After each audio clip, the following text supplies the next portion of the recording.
Bonjour à tous.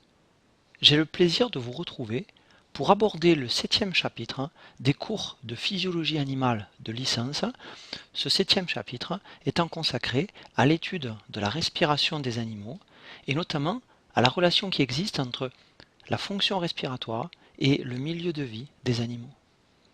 La première partie de ce chapitre 7 présente les appareils respiratoires des animaux. Je vous parlerai notamment des branchies et des poumons. Et cette première partie vise à montrer que les appareils respiratoires sont adaptés au milieu de vie des animaux. Pour introduire la grande fonction de respiration, examinons tout d'abord quelques données historiques. Antoine Laurent de Lavoisier était un chimiste français du XVIIIe siècle et il a énoncé la première version de la loi de conservation de la matière. On considère Lavoisier comme le père de la chimie moderne. L'une des plus importantes recherches de Lavoisier a porté sur la nature du phénomène de combustion et ses expériences ont permis de démontrer que la combustion est un processus d'oxydation qui nécessite le dioxygène. Les expériences de Lavoisier sur la respiration des animaux datent de 1777. Il va placer sous une cloche de verre un oiseau et nous allons lire ensemble le compte-rendu écrit par Lavoisier de cette expérience historique. J'ai mis un moineau sous une cloche de verre remplie d'air commun, donc un air atmosphérique qui contient notamment de l'oxygène. Au bout d'un quart d'heure, l'oiseau a commencé à s'agiter, sa respiration est devenue pénible et précipitée. Au bout de 55 minutes, l'oiseau est mort avec des mouvements convulsifs. L'air respiré par l'animal était devenu fort différent de l'air atmosphérique. Cet air précipitait l'eau de chaud, ce qui prouve que cet air contient en fait un gaz, contient le dioxyde de carbone. Il y a donc un rejet de CO2 lors de la respiration. L'air respiré par l'animal éteignait la flamme des bougies. Donc cet air ne permet plus une combustion.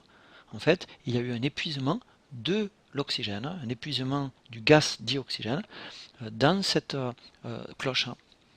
Un nouvel oiseau que j'y ai introduit n'y a vécu que quelques instants. Bref, l'air était complètement nocif. S'il remet un autre oiseau dans la cloche où avait respiré l'oiseau précédent, bien, il y a trop de CO2, plus d'oxygène, et donc le nouvel oiseau ne peut survivre.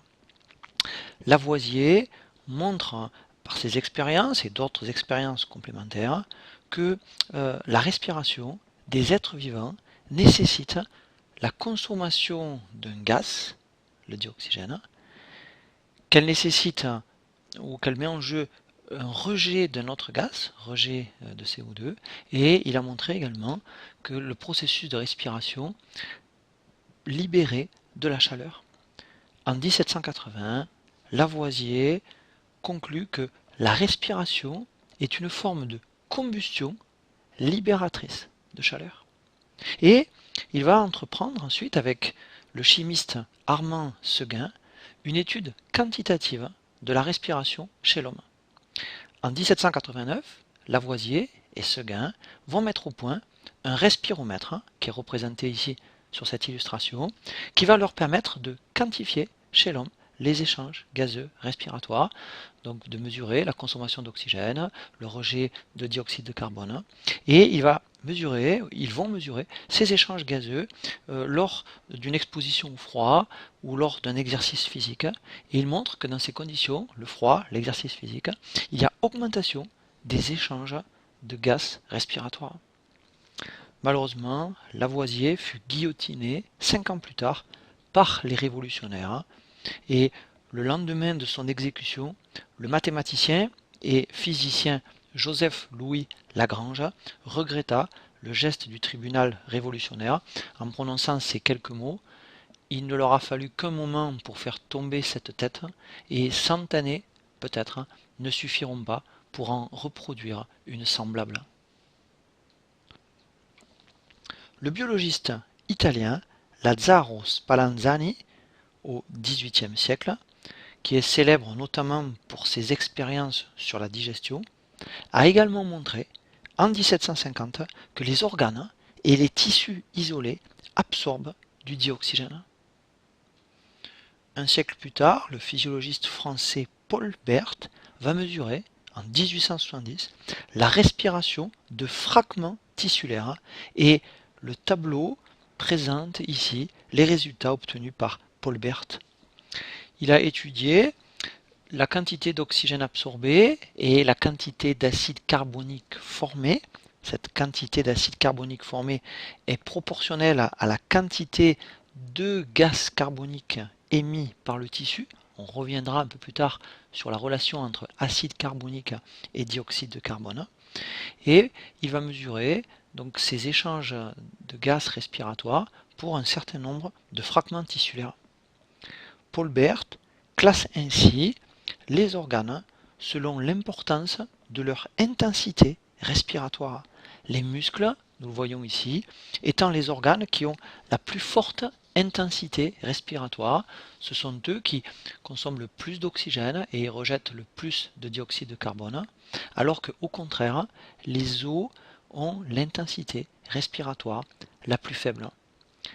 Lavoisier avait montré l'existence de la respiration des organismes consommatrices d'oxygène et libératrices de CO2, Paul Bert établit que la respiration est un phénomène tissulaire et qu'il convient finalement de le dissocier de ces manifestations les plus visibles à l'échelle de l'organisme que sont les mouvements ventilatoires, inspiration, expiration chez l'homme.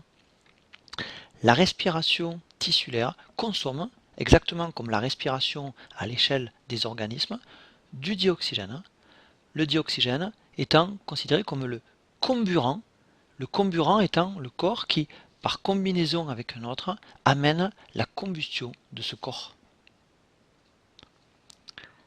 La respiration est actuellement bien connue à l'échelle cellulaire et c'est ce que je vais vous présenter dans ce second paragraphe introductif.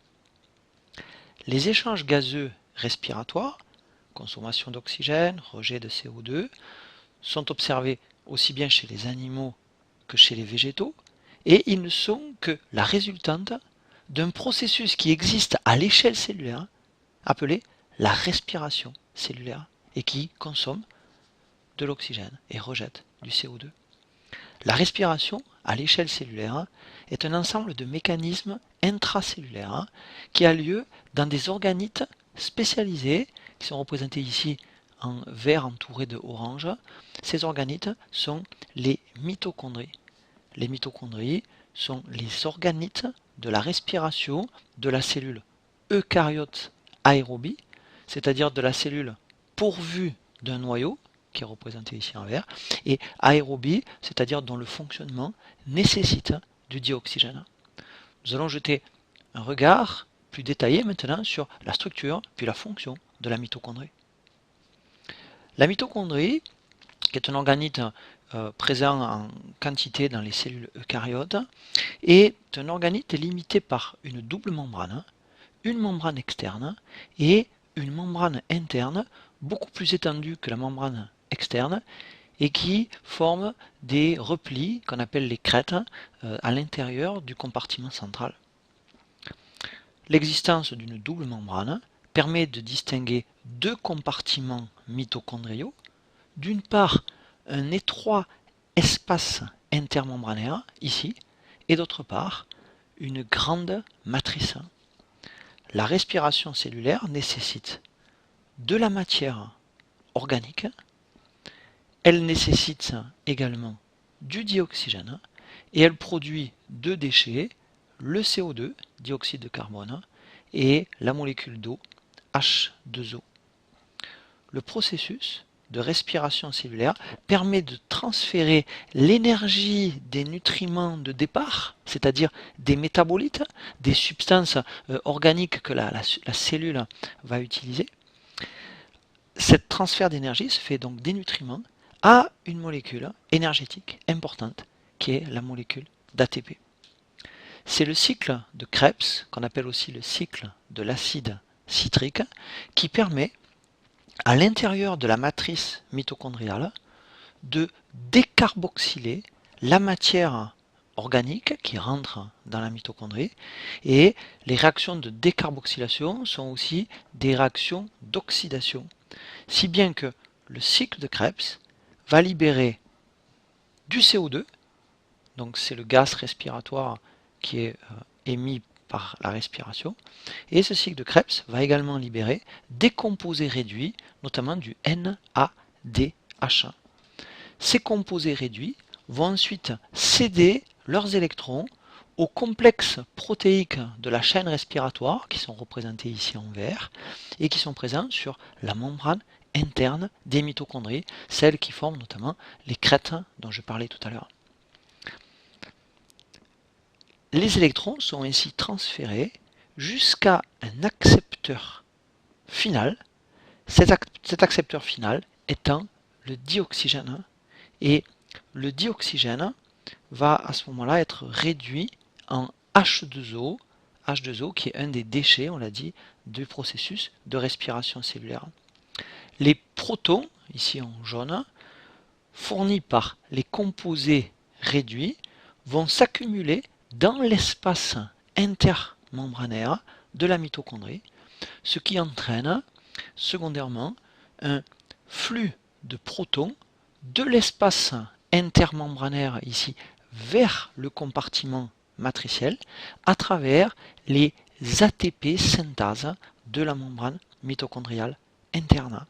Et ces complexes protéiques à activité enzymatique vont permettre en quelque sorte de convertir le flux de protons à travers les ATP synthase en réaction de phosphorylation de l'ADP en ATP. On obtient donc une synthèse d'ATP par la mitochondrie, et cet ATP est ensuite exportable hors de la mitochondrie, et cette molécule d'ATP constituera ensuite de l'énergie directement utilisable par la cellule. Le troisième et dernier point de l'introduction concerne la respiration à l'échelle de l'organisme. Le processus de respiration à l'échelle de l'organisme regroupe l'ensemble des processus assurant d'une part l'apport en dioxygène du milieu extérieur aux cellules et d'autre part l'élimination du CO2, du dioxyde de carbone, des cellules au milieu extérieur. Dans ce 7e chapitre, nous nous intéresserons essentiellement à la respiration des vertébrés. Plusieurs éléments sont nécessaires pour la réalisation de la fonction respiratoire. Il faut d'une part l'existence d'un appareil respiratoire et d'autre part la nécessité d'un dispositif de transfert des gaz respiratoires mettant en jeu le système circulatoire. Sur cette base-là, j'ai construit l'ensemble des 7 vidéos que je vous propose de visionner. Dans la première vidéo, je vais vous parler de l'appareil respiratoire et notamment je vous montrerai que l'appareil respiratoire comprend une surface d'échange respiratoire au niveau branchial chez les poissons téléostéens par exemple, au niveau pulmonaire chez les mammifères. Cet appareil respiratoire doit être adapté aux contraintes du milieu extérieur, c'est ce que je vais essayer de vous démontrer dans cette vidéo. Le milieu extérieur pouvant être aquatique, par exemple chez les poissons téléostéens, ou aérien, par exemple chez l'homme, ceci dépendant évidemment du mode de vie des animaux. La deuxième vidéo sera consacrée à la ventilation. En effet, la surface d'échange, pour qu'elle puisse fonctionner, doit être en permanence ventilée de façon efficace, et je vous parlerai de la ventilation branchiale chez les téléostéens, je vous parlerai aussi de la ventilation pulmonaire chez les mammifères, et je vous parlerai aussi de la ventilation des poumons et qui met en jeu les sacs aériens chez les oiseaux.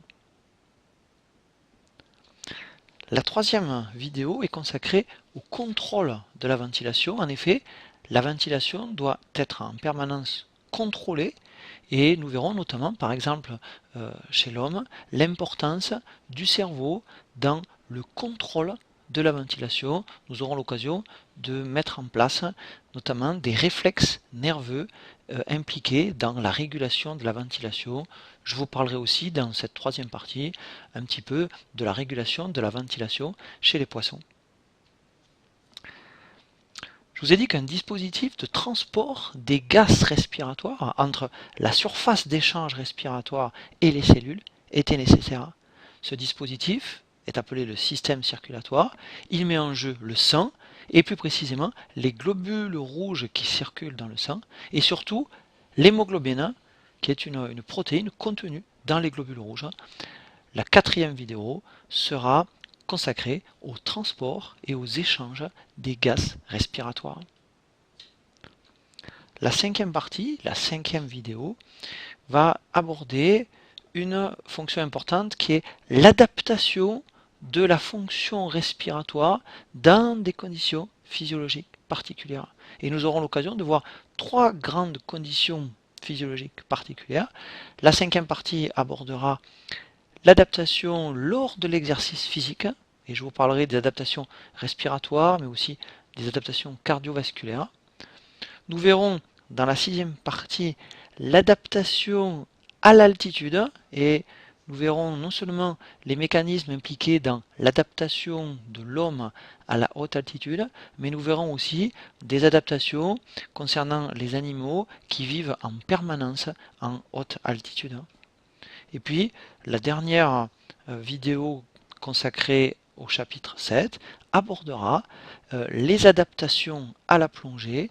Et là encore, nous verrons les mécanismes d'adaptation dans le cadre de l'espèce humaine. On verra le problème de la descente et ensuite de la remontée dans le milieu aquatique.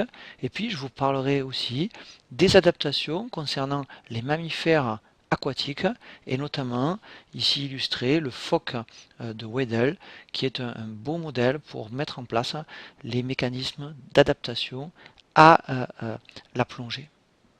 Après vous avoir exposé le plan de ce chapitre, nous allons dans cette vidéo présenter les paramètres physiques des milieux respiratoires et je vous montrerai que les appareils respiratoires des animaux sont adaptés aux contraintes de leur milieu de vie. Dans un premier temps, quelles sont les contraintes exercées par les milieux aquatiques et aériens sur la fonction respiratoire? Ce tableau permet une comparaison de la densité et de la viscosité de l'air et de l'eau. Nous voyons que le milieu aqueux est beaucoup plus dense que le milieu aérien. De même, le milieu aqueux est plus visqueux que le milieu aérien. Par conséquent, la mise en mouvement du milieu extérieur, ce qu'on appellera le processus de ventilation, que nous étudierons dans la prochaine vidéo, cette mise en mouvement du milieu extérieur est beaucoup plus coûteuse en énergie dans l'eau que dans l'air. Je voulais vous parler également du paramètre capacitance, la capacitance d'un gaz, ce qu'on appelle le coefficient bêta d'un gaz donné. Alors pour comprendre la notion de capacitance, je vais vous exposer quelques notions concernant les lois des gaz. Alors en effet, quand par exemple dans une bouteille d'eau gazeuse, vous avez un gaz qui est sous une certaine pression, et bien si dans cette bouteille vous avez un liquide, la quantité de gaz qui va se dissoudre dans le liquide sera proportionnelle en fait à sa pression. Ici vous avez la composition de l'air atmosphérique qui contient essentiellement de l'azote, de l'oxygène et puis d'autres gaz comme le dioxyde de carbone. Et bien quand un mélange de gaz comme notre air atmosphérique est en contact avec un liquide, chaque gaz va se dissoudre dans le liquide en fonction de sa pression partielle. Et plus un gaz est concentré dans le mélange gazeux, comme par exemple ici l'azote, plus il va se dissoudre en grande quantité et rapidement dans le liquide. Le volume d'un gaz qui se dissout dans un liquide à une pression partielle donnée va dépendre de la solubilité de ce gaz dans le liquide. Et les différents gaz de l'air ont des solubilités dans l'eau ou dans le plasma qui sont très différentes. On peut ainsi écrire la loi de Henry qui exprime que la concentration d'un gaz dissous dans un liquide est égale au coefficient de solubilité de ce gaz multiplié par la pression partielle de ce gaz. Ainsi, pour le CO2, bien la concentration de CO2 dissous dans le liquide, dans le sang, elle sera égale à alpha CO2, qui est le coefficient de solubilité du CO2 dans le sang, qui est égal à 0,0301 mmol par litre par millimètre de mercure, multiplié par la pression partielle en CO2, exprimée ici en millimètres de mercure. Le changement des quantités d'oxygène et de CO2 dans le milieu respiré par les animaux s'accompagne d'un changement de leur concentration et par conséquent de leur pression partielle. Lorsque l'eau et l'air sont en équilibre, les pressions partielles de l'oxygène, par exemple, de chacun de ces milieux sont identiques, mais les concentrations d'oxygène sont tout à fait différentes dans les deux milieux parce que, nous allons y revenir, l'air contient beaucoup plus de molécules de dioxygène que l'eau. En quelque sorte, on peut dire que le dioxygène est beaucoup plus soluble dans l'air que dans l'eau. Mais cette expression est finalement inhabituelle parce que il est vrai qu'en général, quand on parle de solubilité du dioxygène dans l'eau, c'est assez traditionnel, mais il n'est pas habituel de parler de solubilité d'un gaz, comme le dioxygène, dans l'air. C'est une des raisons pour lesquelles, en biologie, on fait souvent usage du terme de capacitance pour caractériser la relation, quel que soit le milieu, aérien ou aquatique, qui existe entre la variation de la concentration de ce gaz et la variation de sa pression partielle.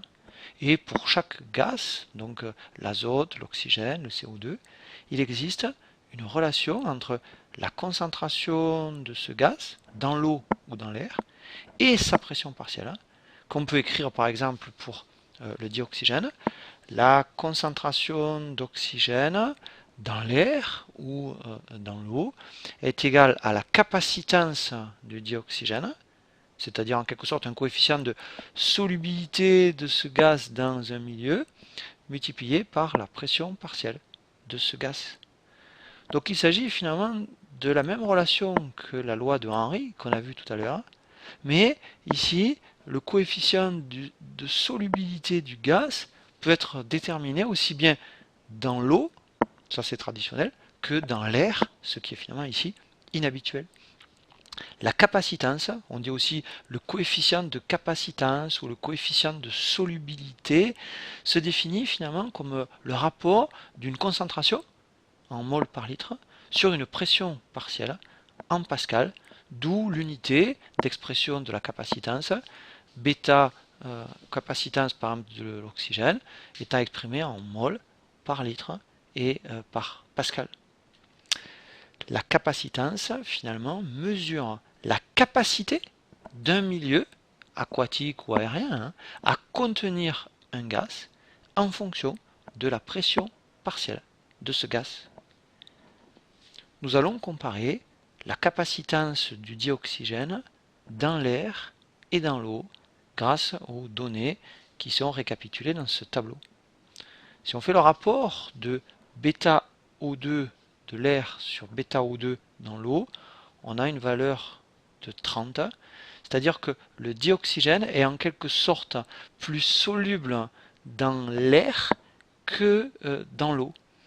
Et donc sous une même pression partielle, un volume d'eau ne peut solubiliser qu'un trentième du dioxygène contenu dans un même volume d'air.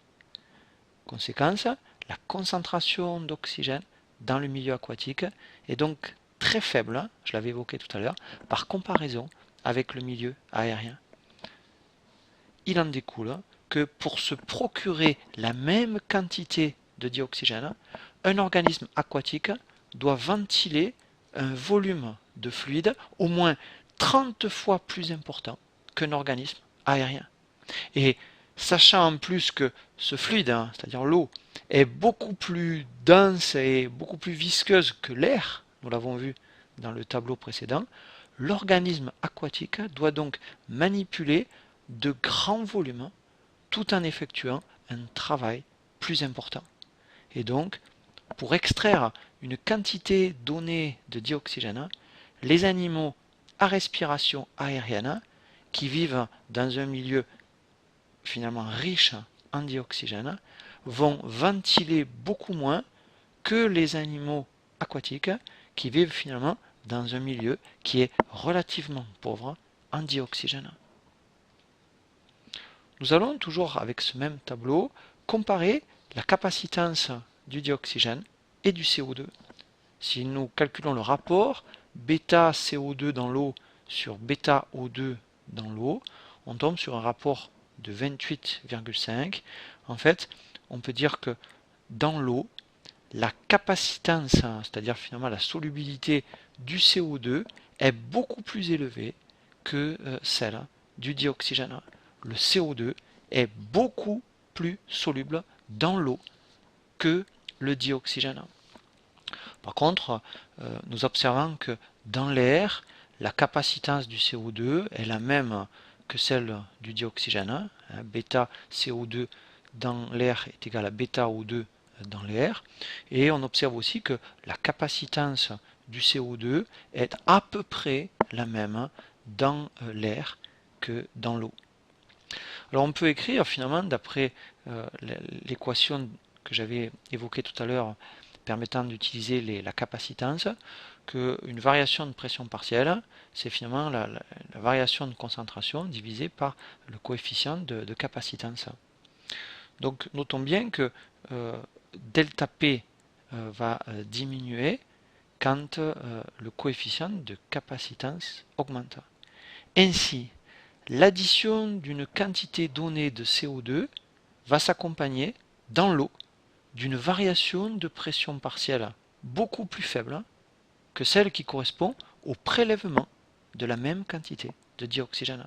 C'est pourquoi le CO2 est facilement éliminé dans l'eau et que finalement sa pression partielle n'est jamais très élevée dans le sang de l'animal aquatique. Il est donc finalement plus facile pour un animal à respiration aquatique d'éliminer le CO2 que de se procurer du dioxygène. Et cela a des conséquences très importantes sur la PCO2 dans le sang hématosé. Le sang hématosé, c'est le sang qui a été oxygéné au niveau de la surface d'échange respiratoire.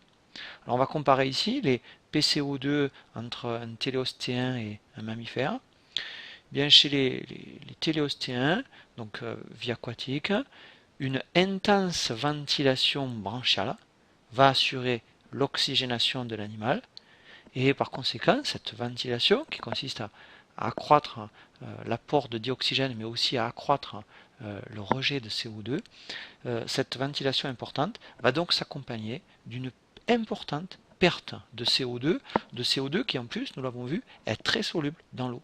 Et du coup, la PCO2 est très faible dans le sang des téléostéens, donc en fait des organismes ici aquatiques, entre 3 et 4 mm de mercure.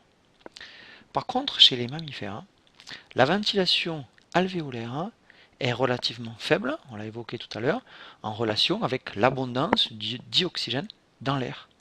Et par conséquent, le CO2 est faiblement éliminé et la PCO2, donc la pression partielle en CO2 dans le sang artériel des mammifères, est élevée à environ 40 mm de mercure. Et par conséquent, les mammifères doivent compenser cette perte, cette PCO2 élevée. Cette PCO2 élevée, en fait, nous le verrons, est à l'origine de la formation d'un acide qui est l'acide carbonique. Et donc cette forte PCO2 va avoir tendance à générer une acidose dans le sang du mammifère. Et ces mammifères doivent compenser cette acidose hypercapnique, c'est-à-dire le fait d'avoir un pH dans le sang artériel qui est un pH plutôt bas, plutôt acide, lié à une forte PCO2, hypercapnie, ça veut dire beaucoup de CO2 dans le sang artériel. Et pour compenser finalement cette acidose hypercapnique, les mammifères vont finalement réabsorber au niveau rénal une grande quantité d'ions bicarbonate. Les ions bicarbonate, on y reviendra, sont des alcalins, et ça permet évidemment de tamponner l'acidose. Donc on peut considérer finalement que le mammifère, donc l'animal ici aérien, se trouve dans un état d'acidose hypercapnique compensé par une réabsorption ajustée des ions bicarbonate, avec pour conséquence que dans le plasma, vous aurez une quantité importante d'ions bicarbonate, ce qu'on appellera la réserve alcaline du plasma. Après vous avoir présenté les contraintes des milieux, je vais vous présenter les lois de Fick appliquées aux surfaces d'échange respiratoires. En effet, quel que soit l'organisme considéré, les échanges de gaz respiratoires entre le milieu extérieur et le milieu intérieur se réalisent par simple diffusion à travers une membrane plasmique ou une paroi respiratoire qu'on appelle l'échangeur respiratoire. Et cette fonction biologique est soumise aux lois physico-chimiques de la diffusion, et notamment la première loi de Fick est une loi très importante dans la diffusion que nous avions déjà évoquée quand je vous avais parlé des transferts de chaleur chez les animaux dans le chapitre 2. Cette première loi de Fick est abordée à nouveau ici pour présenter les échanges respiratoires. La première loi de Fick permet de quantifier le flux net de diffusion d'une substance X à travers un échangeur de surface S et d'épaisseur E. Le flux net, Fn, ou débit de diffusion, c'est finalement le rapport dN sur dt, c'est-à-dire dN c'est le nombre de moles de la substance X qui diffuse d'une région à l'autre, durant un espace de temps qui est l'espace de temps dt. Le flux net va être positif dans le sens des concentrations décroissantes, et vous avez ici écrit en rouge l'équation de Fick, la première loi de Fick. Le flux net de diffusion est égal à D fois S fois delta C divisé par E. D, c'est le coefficient de diffusion exprimé en centimètres carrés par seconde. D, c'est une constante qui caractérise la molécule X. Lors de la diffusion, au travers d'une membrane biologique, les membranes étant essentiellement constituées par des lipides, ce coefficient D est directement corrélé à la liposolubilité de la molécule X. Et plus une molécule est liposoluble, plus grand est son coefficient de diffusion. Les gaz respiratoires, qui sont des molécules liposolubles, sont donc caractérisés par un coefficient de diffusion élevé. Le flux net dépend donc de ce coefficient de diffusion, et plus la substance aura un coefficient de diffusion important, plus le flux net sera important. Ce flux net dépend aussi de la surface. Plus grande sera la surface, plus grand sera le flux net de diffusion. Le flux net dépend aussi de delta C, qui est la différence de concentration de part et d'autre de l'échangeur. Et puis ce flux net est inversement proportionnel à l'épaisseur de l'échangeur, et on voit que pour favoriser la diffusion, eh bien, il faut faire en sorte que l'échangeur soit d'épaisseur la plus faible possible. Alors cette loi de diffusion est valable pour l'ensemble des molécules, mais si la molécule X est un gaz, on va écrire la loi de Fick non pas avec un gradient de concentration, mais en faisant intervenir un gradient de pression partielle de ce gaz. Et la loi de Fick devient Fn est égal à K fois S fois delta P sur E. Ici, delta P, c'est le gradient de pression partielle de ce gaz. Et K, c'est ce qu'on appelle la constante de Crocq. C'est la constante de diffusibilité du gaz. Cette constante variant selon le gaz. La constante de diffusibilité, ou constante de Crocq, est exprimée en mol par seconde, par mètre et par pascal. Le débit de diffusion à travers l'échangeur respiratoire sera donc d'autant plus rapide que la surface d'échange S, que la différence de pression partielle delta P et que la constante de Crocq de ce gaz K seront maximales. Et par contre, ce débit de diffusion sera d'autant plus rapide que l'épaisseur petit e de la surface d'échange respiratoire sera minimale. L'efficacité des échanges respiratoires dépend donc de ces 4 paramètres: constante de diffusibilité, surface d'échange, gradient de pression partielle du gaz et épaisseur de l'échangeur. Ce tableau permet une comparaison des constantes de Crooke ou constantes de diffusibilité des gaz respiratoires, dioxygène et CO2, et on l'a comparé dans l'air et dans l'eau pour une température donnée. Nous observons que ce coefficient de diffusibilité des gaz respiratoires est beaucoup plus élevé dans l'air que dans l'eau, à la fois pour le dioxygène et pour le CO2, ce qui va donc favoriser encore la respiration en milieu aérien par rapport au milieu aquatique. Je voulais vous montrer ensuite, à travers une donnée expérimentale, l'influence de la nature de l'échangeur sur le débit de diffusion du dioxygène. On va tout d'abord mesurer ici le débit de diffusion du dioxygène, qui apparaîtra ici en ordonnée sur ce graphe, à travers un support poreux, rigide, qui est imbibé de sérum physiologique.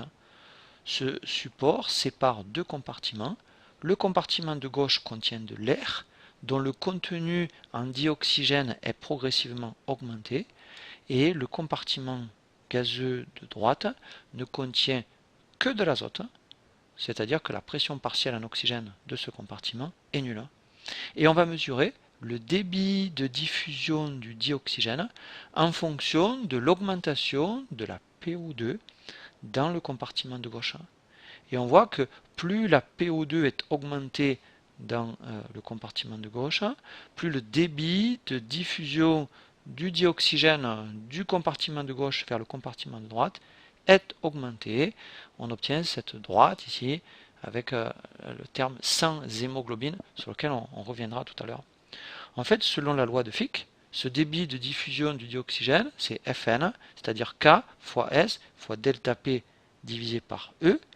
Mais comme dans l'expérience ici, K, S et petit e ne varient pas, eh bien le flux net de diffusion de l'oxygène augmente directement avec delta P, c'est-à-dire finalement avec la pression partielle en oxygène dans le compartiment de gauche. On va maintenant refaire la même expérience, mais dans le support poreux rigide qui sépare les deux compartiments, mais dans un support poreux dans lequel circule une solution de sérum physiologique contenant un transporteur de dioxygène qui est l'hémoglobine, qui est un pigment respiratoire présent dans le globule rouge et que je vous présenterai dans la 4e vidéo du chapitre 7. L'hémoglobine, c'est un pigment respiratoire, c'est un pigment qui est capable en fait de fixer réversiblement le dioxygène. Et on voit que dans ces conditions, la diffusion du dioxygène du compartiment de gauche toujours vers le compartiment de droite est plus importante qu'à travers ce même support dépourvu de pigments respiratoires. C'est la droite ici avec hémoglobine. On voit que la pente ici de cette droite est plus forte. On a finalement, grâce à la présence d'un pigment respiratoire, comme l'hémoglobine, à l'intérieur du fluide interne qui parcourt la surface d'échange, on a finalement un pigment respiratoire qui favorise le débit de diffusion du dioxygène à travers cette paroi. Nous allons maintenant évoquer la notion de surface et d'épaisseur de l'échangeur respiratoire. Et ce tableau présente des surfaces et des épaisseurs d'échangeurs respiratoires de quelques vertébrés. Alors en fait, ces surfaces, S et épaisseur, petit e, des échangeurs respiratoires, sont des paramètres propres à chaque espèce. D'une façon générale, on observe en fait chez la plupart des animaux un accroissement de la surface d'échange S par la réalisation de plis et de replis. Vous voyez ici que par exemple, quand on regarde la surface pulmonaire chez la grenouille, et qu'on la compare par exemple à celle du lézard, à celle du pigeon, on a une surface qui est de plus en plus importante ici. On voit que la surface d'échange, par exemple chez les mammifères, elle est beaucoup plus importante que chez les amphibiens. D'une façon générale, on observe aussi chez les animaux une tendance à réduire de façon extrême l'épaisseur de l'échangeur, c'est-à-dire la distance petit e de diffusion qui sépare les deux compartiments. On a, vous voyez, 2 microns dans le poumon de grenouille, on a jusqu'à 0,12 microns ici dans le poumon du pigeon, avec évidemment l'inconvénient que cette diminution de l'épaisseur de l'échangeur va à terme fragiliser la surface respiratoire. Le record de finesse de la surface d'échange respiratoire semble être détenu par les insectes. Alors en fait, les insectes ont développé un système de transfert des gaz entre les tissus et leur environnement qui est tout à fait différent de celui qu'on trouve par exemple chez les vertébrés à respiration aérienne. Ils ont en fait un système trachéen qui est un système composé d'une série de tubes remplis d'air qui s'étendent en fait de la surface du corps jusqu'aux cellules et qui sert de voie de passage pour les gaz respiratoires, dioxygène et CO2, en se souvenant que oxygène et CO2 diffusent beaucoup plus rapidement dans l'air que dans l'eau. Alors l'intérêt, c'est que ça évite la nécessité d'un système circulatoire pour acheminer les gaz de la surface respiratoire vers les cellules. Ces tubes, ces trachées, sont des invaginations de la surface du corps et vous avez des ouvertures des trachées qu'on appelle les stigmates. Et cette ouverture des stigmates peut être ajustée pour contrôler le flux d'air dans les trachées, pour réguler aussi la perte d'eau et aussi pour empêcher par exemple les poussières d'entrer dans les trachées.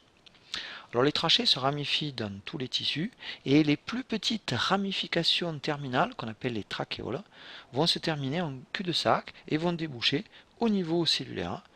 Et finalement vous avez une distance entre l'air des trachéoles et les mitochondries des cellules qui n'est finalement que de 0,05 micromètres. Notons au passage qu'il existe aussi des sacs aériens qui sont habituellement disposés à intervalles variables le long du système trachéen et ces sacs vont augmenter le volume des trachées et par conséquent ils augmentent la réserve en dioxygène. Notons que les insectes de grande taille ont parfois aussi un mécanisme qui permet de créer un flux d'air à l'intérieur des plus grosses trachées. En fait, les sacs aériens et les trachées sont souvent compressibles, ce qui permet des modifications de leur volume. Et certains des plus gros insectes ventilent les plus gros tubes trachéens et leurs sacs aériens en comprimant et en dilatant alternativement les parois de leur corps, surtout au niveau abdominal. Alors je reviens ici sur l'épaisseur de la surface respiratoire. En fait, l'épaisseur de l'échangeur respiratoire est un peu plus importante chez les organismes qui vivent en milieu aquatique, exemple l'épaisseur de l'échangeur respiratoire au niveau branchial chez les téléostéens, tout simplement parce que la paroi respiratoire doit résister, chez les organismes aquatiques, à la différence de pression osmotique entre le milieu extérieur et le milieu intérieur. On a évoqué ces aspects dans le 3e chapitre, consacré notamment à l'osmorégulation. J'ai insisté avec ce tableau sur l'importance d'accroître la surface respiratoire et d'autre part de réduire l'épaisseur de l'échangeur. Dans le paragraphe suivant, je vais insister sur un autre paramètre qui est le gradient de pression partielle et notamment on va voir le gradient de pression partielle en oxygène. En effet, si on écrit la loi de Fick appliquée au dioxygène, le flux de diffusion de l'oxygène dépend du coefficient de diffusibilité de l'oxygène, de la surface d'échange, du gradient de pression partielle en oxygène, et il est indirectement proportionnel à l'épaisseur de l'échangeur. Notons que le gradient de pression partielle en oxygène, entre le milieu extérieur et le milieu intérieur de l'organisme, apparaît finalement comme le véritable moteur de la diffusion. Et pour maintenir une diffusion efficace d'oxygène, il s'agit de maintenir le delta PO2 a une valeur élevée, ce qui va notamment imposer un renouvellement permanent de l'un ou des deux milieux qui sont situés de part et d'autre de l'échangeur respiratoire. Je vais vous montrer à travers 5 cas différents que plusieurs mécanismes contribuent à la mise en mouvement des fluides au contact de l'échangeur. Premier cas de figure, le fluide extérieur, qu'il soit gazeux ou liquide, ne circule pas ou très peu, et le fluide corporel, lui, sera plus ou moins renouvelé selon les animaux. Dans ce cas, le gradient de pression partielle en oxygène, delta PO2, est déterminé pour l'essentiel par la consommation de dioxygène par les cellules, c'est-à-dire par la respiration mitochondriale qui entraîne une diminution de la PO2 dans le fluide corporel. Et donc, avant l'échangeur, vous avez une PO2 dans le fluide corporel qui est minimale. Et ensuite, cette PO2 va augmenter au fur et à mesure que l'oxygène du fluide extérieur va passer dans le fluide corporel. Alors, on retrouve ce mécanisme chez les unicellulaires et chez les diblastiques, dont les cellules baignent directement dans le milieu extérieur. On trouve aussi ce mécanisme chez les triblastiques à respiration tégumentaire, avec dans ce cas deux possibilités. Certains ne présentent pas de véritable circulation des fluides internes, c'est le cas des platelminthes turbellariés qui sont dépourvus de système circulatoire, et autre cas possible, les triblastiques possèdent un appareil circulatoire assurant le drainage du milieu intérieur, l'exemple étant celui de la peau des amphibiens qui ont à ce moment-là une capacité de respiration cutanée. Alors dans ce cas, le tégument est vascularisé, vous avez présence de capillaires cutanés, et du coup vous avez un écoulement du sang qui va permettre finalement de maintenir maximal la différence de pression partielle en oxygène au niveau de l'interface 1. Notons qu'en plus, à l'intérieur des capillaires cutanés, vous avez des pigments respiratoires, l'hémoglobine, des globules rouges, qui va permettre finalement d'augmenter le débit de diffusion. Notons au passage que la PO2 du fluide extérieur, elle, ne varie pas, tout simplement parce que le volume du compartiment extérieur est très supérieur au volume du compartiment intérieur. Il n'y a pas non plus ici de modification, de renouvellement de ce fluide. Ce premier cas de figure correspond aussi au système trachéen des insectes. En effet, ce système dont je vous ai parlé tout à l'heure ne nécessite pas l'intervention d'un liquide interne dans le transport des gaz respiratoires, mais les gaz respiratoires vont circuler dans les trachées par simple diffusion, qui est rendue possible justement grâce à la grande vitesse de diffusion des gaz dans l'air, et le transport des gaz se fait aussi en partie par une ventilation qui est réalisée, on l'a dit, par notamment les mouvements du corps de l'animal. Le deuxième cas de figure est celui-ci.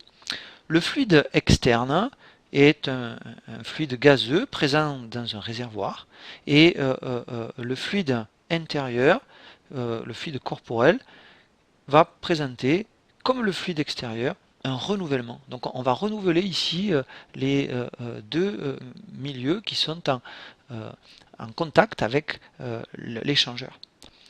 On trouve ce dispositif en fait avec le poumon alvéolaire des mammifères. Le poumon alvéolaire étant une espèce de réservoir ici qui est présenté.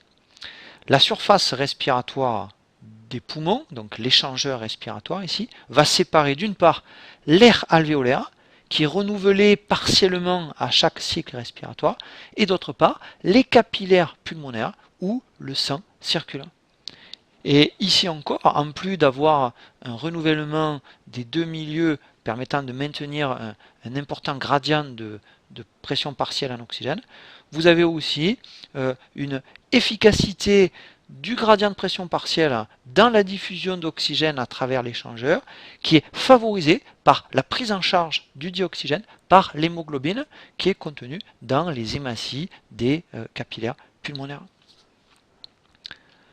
Le troisième cas de figure, le fluide externe, qui est liquide, circule. Le fluide corporel circule aussi, et ces deux fluides, externes et internes, vont s'écouler dans le même sens. Ce système d'échange entre deux liquides qui circulent dans le même sens est qualifié de système d'échange concurrent. L'efficacité des échanges dépend encore ici d'une delta PO2 maximale à l'entrée de l'échangeur. C'est le dispositif, par exemple, qui caractérise de nombreuses branchies d'invertébrés aquatiques. Le quatrième cas de figure est le suivant. On a un fluide externe liquide qui circule, un fluide corporel qui circule également, mais ces deux fluides, externes et internes, s'écoulent en sens opposé. C'est le cas de ce qu'on appelle les échangeurs à contre-courant, qu'on va trouver par exemple au niveau placentaire chez quelques mammifères, comme chez le lapin, et qu'on va trouver aussi au niveau des branchies des téléostéens. Je vous parlerai notamment dans la prochaine vidéo de l'importance de ce contre-courant dans l'efficacité du fonctionnement branchial. Alors ici, le fluide corporel qui arrive à l'échangeur, donc le fluide du vaisseau afférent, celui qui entre au niveau de l'échangeur, va présenter une PO2 qui est inférieure à celle du fluide externe qui est à son contact. Mais on a une delta PO2, quoique très faible ici, on a une delta PO2 qui va rester identique tout le long de l'échangeur. Et du coup, ce mécanisme va aboutir par une sommation des échanges tout au long de la surface respiratoire à une prise en charge maximale du dioxygène par l'organisme. Et nous avions vu dans le chapitre 2, à l'occasion des contre-courants impliqués dans la thermorégulation chez les animaux, qu'un système à contre-courant amplifie les échanges. On l'avait vu dans le chapitre 2, un contre-courant qui amplifiait les échanges thermiques. Ici, on a un contre-courant qui amplifie les échanges de gaz respiratoires. Le cinquième et dernier cas que je voulais voir avec vous est le suivant. Le fluide externe, qu'il soit liquide ou gazeux, et le fluide interne vont s'écouler ici dans le même sens, mais le vaisseau afférent à l'échangeur, celui qui arrive au niveau de l'échangeur, va se subdiviser en très nombreux capillaires qui sont tous au contact de l'interface. On parle de système multicapillaire. À la sortie de la zone d'échange, ici, tous les capillaires se regroupent en un vaisseau efférent en mélangeant leurs sangs, qui sont plus ou moins oxygénés. On a ce qu'on appelle un multisystème concurrent. On note d'ailleurs qu'à ce niveau, la PO2 est très supérieure à celle du fluide extérieur, mais on a à ce niveau-là quitté l'échangeur, donc évidemment ça n'a pas posé de problème concernant une perte possible ici du dioxygène. Alors cet exemple est celui du placenta des primates, celui de la respiration de l'arénicole, qui est une adélide, et c'est aussi le cas du poumon des oiseaux, où on a en fait un système de courant croisé, c'est-à-dire que c'est le même système, mais les deux fluides ici, externes et corporels, vont circuler en sens opposé, ce qui va encore améliorer le rendement d'extraction du dioxygène. Je vous reparlerai de ce multisystème avec courant croisé dans la prochaine vidéo consacrée à la ventilation.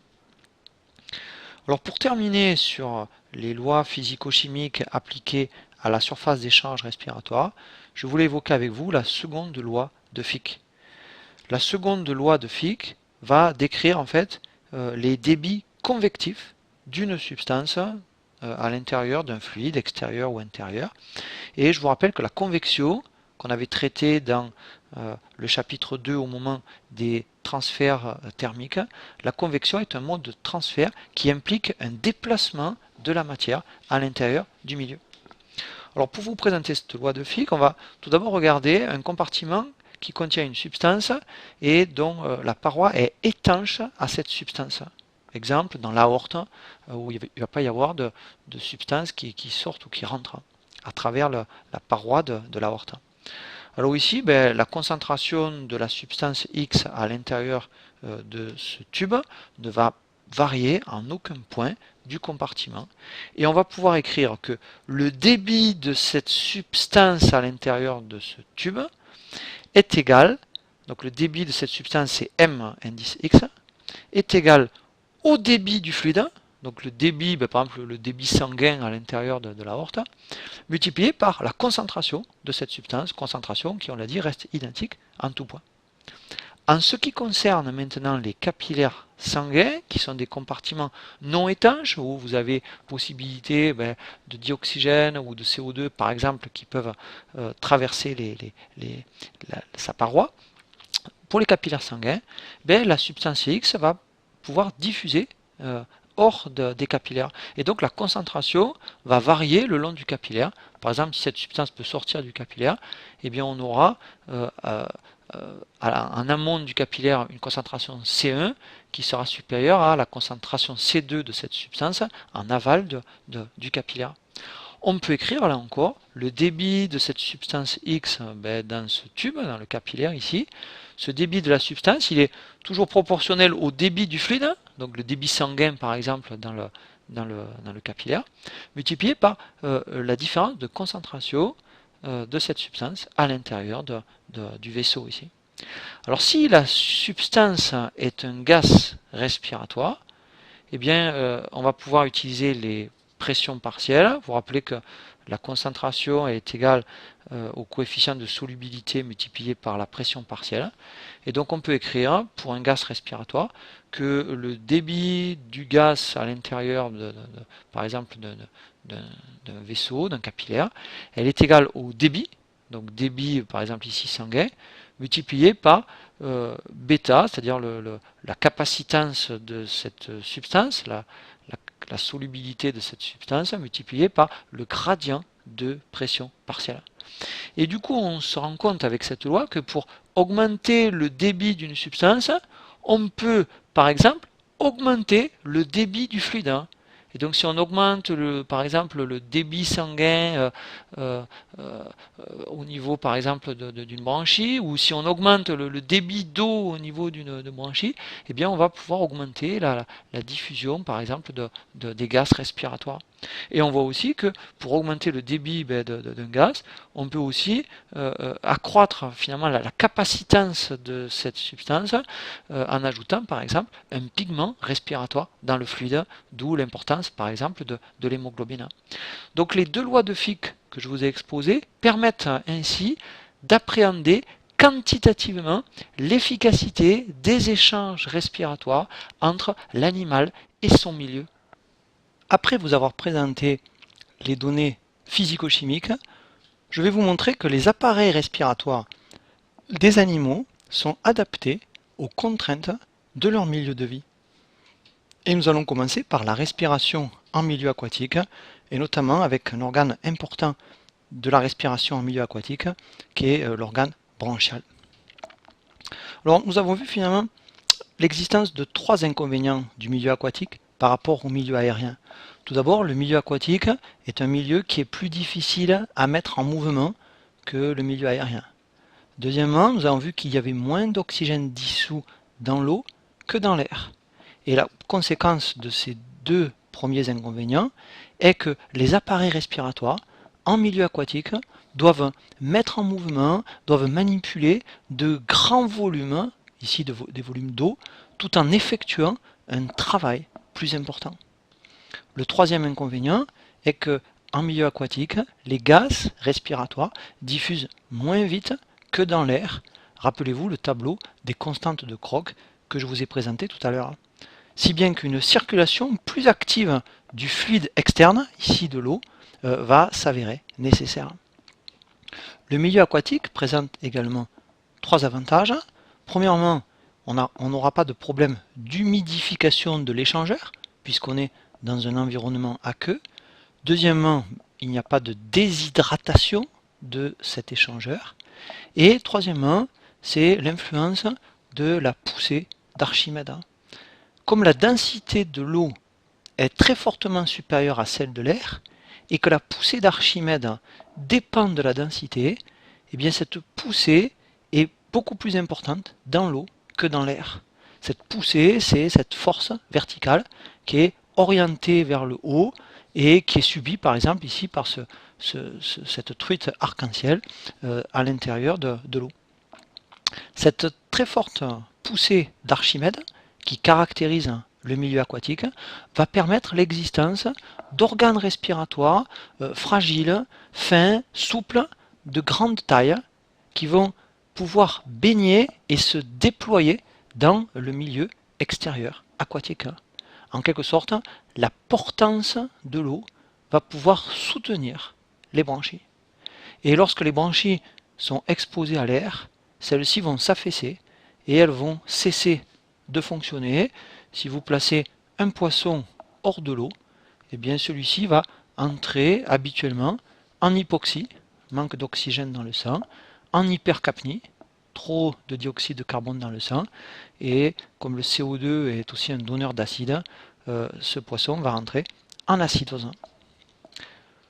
L'organe d'échange le plus caractéristique du milieu aquatique est la branchie, qui représente une expansion spécialisée du tégument dans le milieu extérieur.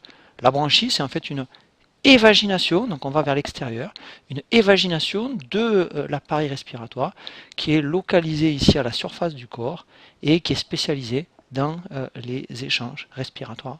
Cette branchie des poissons est l'organe que je vais vous présenter tout à l'heure d'un point de vue fonctionnel de façon plus précise.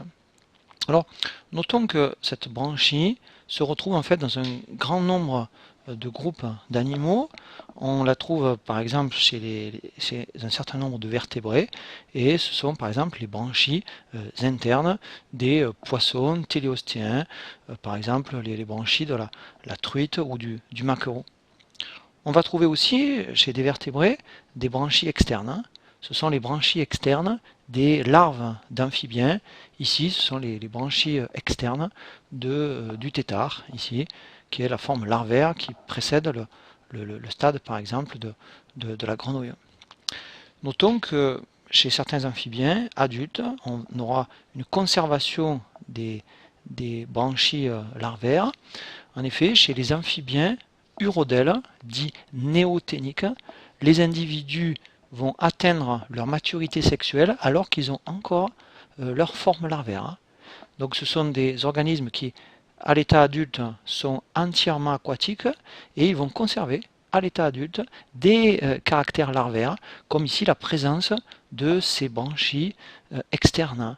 Et l'exemple typique est celui de l'axolotl, Ambystoma mexicanum. Et on repère ici, vous voyez, ces grandes branchies externes, plumeuses et de couleur rouge. Alors on va trouver aussi des branchies chez de très nombreux invertébrés. Vous avez par exemple ici le très beau panache branchial du spirographe. On est dans le groupe des annélides, polychètes, famille des sabellidés. On va trouver aussi des branchies internes dans le groupe des mollusques, ici de A, la mélibranche, B et C chez les mollusques, D chez les céphalopodes, des branchies aussi internes chez les crustacés décapodes et ici chez les tuniciers. Alors notons que, on y reviendra dans la prochaine vidéo, il est nécessaire de ventiler ces branchies, et vous avez représenté en bleu le courant d'eau qui permet la ventilation de ces branchies. Chez les mollusques, donc chez lamellibranches, gastéropodes et céphalopodes, les filaments branchiaux pendent dans la cavité paléale et les mouvements d'eau sont assurés soit par des cils vibratiles qui sont situés sur le manteau ou sur les branchies, donc c'est le cas des lamellibranches, ou bien les mouvements d'eau sont assurés par des mouvements de contraction du manteau, c'est le cas des céphalopodes. Chez les crustacés décapodes, l'eau va rentrer ici dans les cavités branchiales par des fentes qui sont situées au niveau des pattes, et l'eau va ressortir au niveau de la bouche par un courant sortant qui est créé par des mouvements appendiculaires, des mouvements qui sont créés ici par les appendices. Et chez les tuniciers, vous avez aussi des cils vibratiles qui vont entretenir un courant d'eau dans le pharynx et sur les fentes branchiales ici, un courant d'eau qui va du siphon buccal vers le siphon ici cloacal. Alors, je vais vous présenter dans le paragraphe suivant le schéma d'organisation de la branchie des vertébrés, qui est le même finalement dans tous les groupes de poissons. et qui, sur le plan fonctionnel, ne diffère pratiquement pas de celui des invertébrés. L'appareil branchial des poissons téléostéens, qui est très perfectionné, va être pris ici comme exemple. Nous allons voir l'organisation de l'appareil branchial des téléostéens, les téléostéens étant représentés par exemple par la truite ou le maquereau. Vous avez ici l'appareil branchial de ces téléostéens observé en coupe frontale du pharynx, c'est-à-dire une coupe selon ce plan frontal qui est ici illustré en bleu.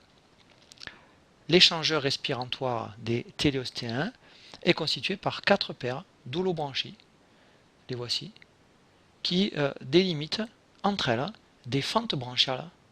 Et ces fentes branchiales mettent en relation la cavité buccale, ici, qu'on appelle la cavité bucco-pharyngée, avec deux autres cavités qui sont les deux cavités branchiales, qu'on appelle aussi les chambres branchiales ou les cavités operculaires.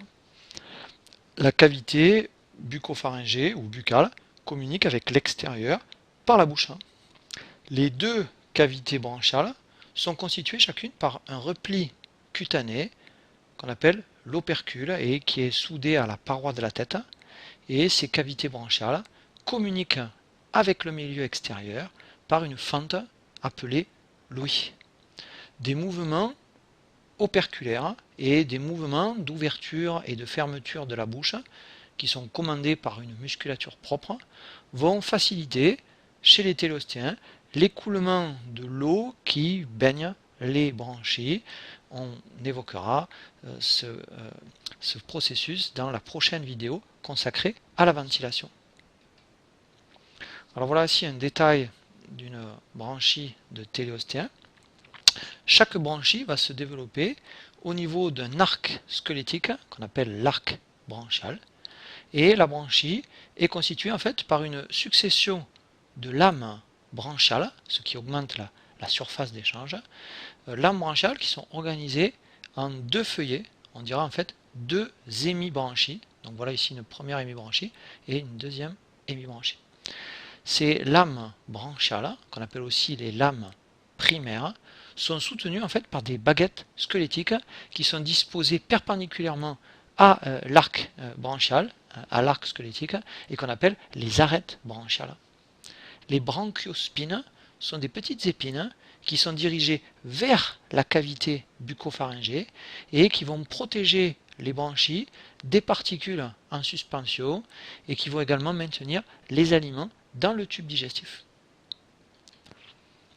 Sur ce schéma, voilà le détail d'une branchie de téléostéen et on retrouve ici donc la zone des lames branchiales. Voilà ici ces lames branchiales. Alors attention, les lames branchiales ne constituent pas la zone d'hématose. L'hématose, c'est la conversion d'un sang qui est pauvre en dioxygène, c'est-à-dire du sang désoxygéné, en un sang hématosé, c'est-à-dire un sang qui est riche en oxygène, qui a été réoxygéné. L'hématose en fait n'a pas lieu au niveau des lames branchiales, mais l'hématose a lieu au niveau de replis secondaires, et ces replis secondaires vont encore augmenter la surface d'échange. Ces replis secondaires sont disposés en fait perpendiculairement aux lames branchiales. Ces replis sont appelés les lamelles branchiales. On les appelle aussi les lames secondaires, on dit aussi les feuillets ou plus simplement les lamelles. Et ces lamelles sont parcourues par un réseau de capillaires artério-artériels qui sont souvent des capillaires sans endothélium propre et qui forment ce qu'on appelle des lacunes sanguines. Voyons ici l'organisation de la branchie. Finalement, chaque hémibranchie porte une rangée de filaments, qui sont donc les lames primaires, qui sont perpendiculaires à l'arc branchial. Et sur ces lames branchiales s'insèrent aussi perpendiculairement, ici, les lamelles branchiales, appelées aussi les lames secondaires. Les capillaires artério-artériels vont recevoir le sang d'un vaisseau afférent, donc qui vient d'une artère afférente, qui contient du sang qui est désoxygéné, et qui provient, on le reverra tout à l'heure, de l'aorte ventrale. et ces capillaires vont déboucher ensuite dans une artère efférente où le sang ensuite, où le sang finalement est hématosé, où le sang présent a été hématosé, qui est le sang qui rejoindra ensuite l'aorte dorsale. On va retrouver ici sur ce schéma, voilà l'arc branchial. Perpendiculairement à cet arc branchial, vous avez les lames primaires, donc les lames branchiales, qu'on appelle aussi les filaments, et puis perpendiculaires à ces filaments, portés par ces filaments, les feuillets ou lamelles, qui sont finalement les lamelles branchiales ou lames secondaires. Vous avez indiqué ici le vaisseau afférent et le vaisseau efférent qui sont présents au niveau de chacune de ces lamelles, et vous avez ce compartiment central qui représente la lacune sanguine où le sang va circuler du vaisseau afférent, celui qui arrive vers la lamelle, au vaisseau efférent, celui qui repart de la lamelle. Alors, c'est l'occasion de voir ensemble la circulation sanguine chez un téléostéen à respiration strictement aquatique de type truite. Alors ici, la circulation respiratoire, c'est-à-dire la circulation qui va traverser les branchies, et la circulation générale qui va finalement traverser les différents organes. Ces deux respirations sont disposées en fait en série. Alors on va démarrer ici avec le cœur, qui est un cœur non cloisonné, constitué par 4 chambres. Vous avez ici un sinus veineux où se trouve le pacemaker, l'entraîneur du cœur. Vous avez ici une oreillette ou atrium. Ensuite, dans le sens de circulation du sang, un ventricule. Et puis enfin, un bulbe artériel qui est très déformable. Alors ce cœur est traversé par du sang veineux qui provient de la circulation générale. Et la courte aorte ventrale, ici, qui fait suite au bulbe artériel du cœur, contient du sang veineux, qui est le sang qui va parvenir, qui va être distribué aux branchies par l'intermédiaire des 4 artères branchiales afférentes. Puis ensuite, on a l'hématose du sang qui se produit au niveau des branchies, donc dans cette zone ici. Et le sang qui a été réoxygéné va circuler maintenant dans les 4 artères branchiales efférentes qui rejoignent l'aorte dorsale, qui est un vaisseau long et rigide, et cette aorte dorsale va conduire le sang oxygéné dans la plus grande partie du corps. Le sang veineux, celui qui a été appauvri en dioxygène, va finalement rejoindre le sinus veineux du cœur. Donc sur ce schéma, les flèches noires indiquent le sens de circulation du sang qui est désoxygéné, donc ici, et par contre les flèches rouges indiquent la circulation du sang qui a été oxygéné, qui a été hématosé au niveau branchial. Notons que la plupart des téléostéens possèdent, en plus de cette circulation principale, une circulation accessoire, avec notamment moins de globules rouges dans cette zone circulatoire, et cette circulation accessoire va approvisionner la peau et l'intestin essentiellement en substances nutritives et dans une moindre mesure en dioxygène. On va regarder sur ce schéma l'épithélium branchial. On est ici au niveau d'un feuillet, au niveau d'une lamelle. Et cet épithélium comprend 3 types cellulaires principaux. Vous avez d'une part des cellules à mucus qui sont peu abondantes et qui sont localisées à la base de la lamelle. On va revenir sur leur ultrastructure dans un instant. Vous avez ensuite un deuxième type de cellules qui sont les cellules à chlorure qui représentent à peu près un dixième de la surface branchiale et qui sont aussi localisées à la base des lamelles. Et nous avons vu dans le chapitre 3 que ces cellules à chlorure sont les cellules qui, par exemple, sécrètent activement le NaCl chez les téléostéens marins. Et puis le troisième type cellulaire, qui est le type dominant, ce sont des cellules épithéliales aplaties qui vont recouvrir la totalité des lamelles branchiales et qui représentent en fait l'essentiel de la surface d'échange. Ces cellules aplaties sont analogues en fait aux pneumocytes de type 1 des alvéoles pulmonaires que l'on verra tout à l'heure quand on présentera la surface d'échange pulmonaire. Alors on peut regarder ici l'ultrastructure des cellules de l'épithélium branchial. On retrouve les 3 cellules dont je viens de vous parler. Les cellules épithéliales sont des cellules qui sont pauvres en organite et qui sont surtout le siège bien des transferts de gaz respiratoires. Elles peuvent aussi être le siège de transfert d'eau et d'ions, ces transferts se faisant en fonction du type de biotope. Les cellules à mucus sont des cellules qui contiennent beaucoup de vésicules, qui sont des vésicules qui conduisent qui permettent l'exocytose de ce mucus. Ces cellules sont des cellules donc exocrines avec un abondant développement du réticulum endoplasmique rugueux, de l'appareil de Golgi et des vésicules sécrétoires.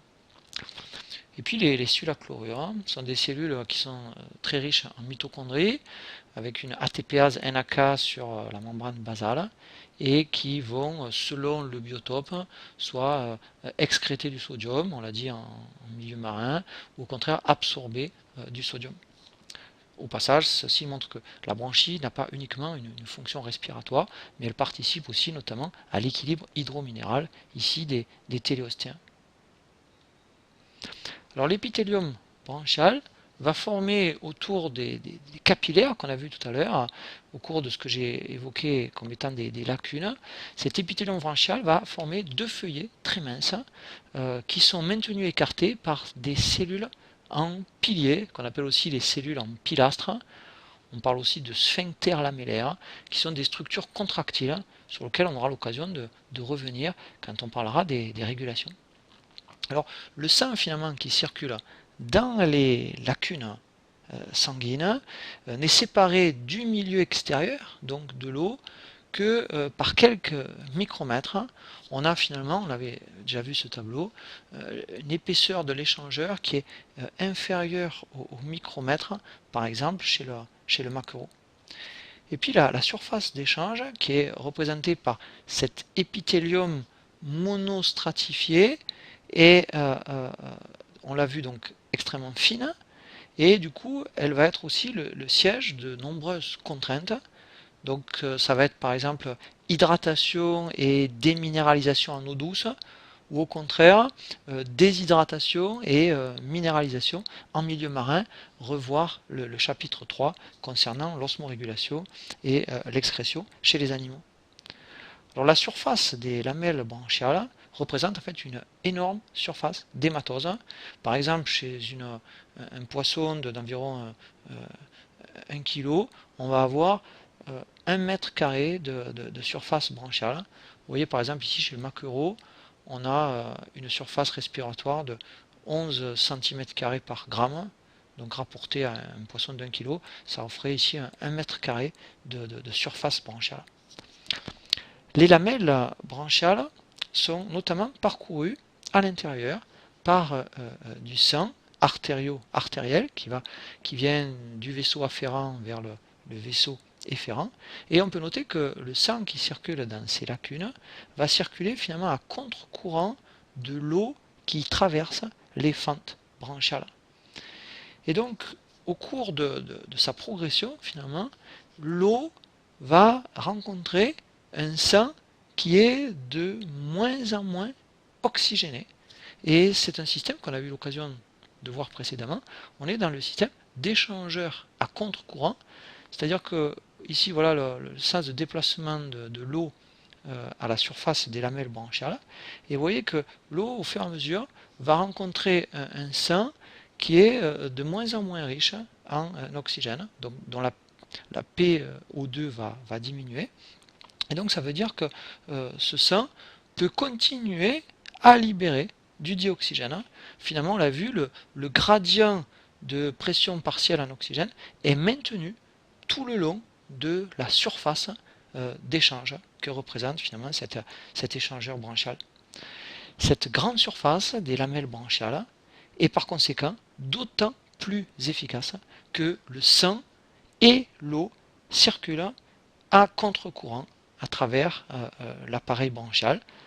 Ce dispositif, à contre-courant, je vous ai dit, les contre-courants amplifient les échanges, associé au fait qu'il y a prise en charge de l'oxygène par l'hémoglobine, va permettre d'extraire 80% à 90% de l'oxygène dissous dans l'eau qui baigne les branchies. C'est-à-dire que finalement, à sa sortie, l'eau a perdu environ 80 à 90% de sa charge en dioxygène. On est donc en présence ici d'un système d'échange à très haut rendement qui va permettre de compenser la faible disponibilité en dioxygène de cet environnement aquatique.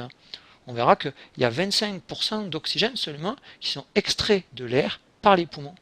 Et comme le déplacement de l'eau dans les branchies consomme de l'énergie, et on reprendra la ventilation branchiale dans la prochaine vidéo, et bien ce système du contre-courant va permettre de réduire le coût énergétique du pompage de l'eau grâce à une extraction plus efficace du dioxygène. S'il s'agissait en fait de courant parallèle et non ici d'un échangeur à contre-courant, 50% seulement du dioxygène présent dans l'eau passerait dans le sang. Alors l'écoulement des fluides externes, donc de l'eau ici, et interne, le sang, va être adapté en permanence par le poisson en fonction de son activité, en fonction de la quantité d'oxygène disponible dans son milieu de vie. Nous verrons dans la troisième vidéo de ce chapitre la régulation de la ventilation, notamment chez les télostéens. Et le débit dans les branchies va dépendre en fait du débit cardiaque et d'un contrôle local du recrutement des capillaires artériels.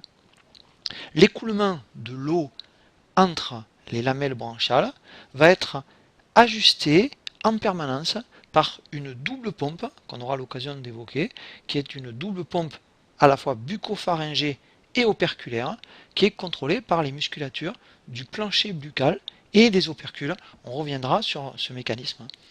Donc du coup, retenons bien que en milieu aquatique, compte tenu du coût énergétique de la ventilation, il est primordial que le rendement d'extraction du dioxygène soit optimisé.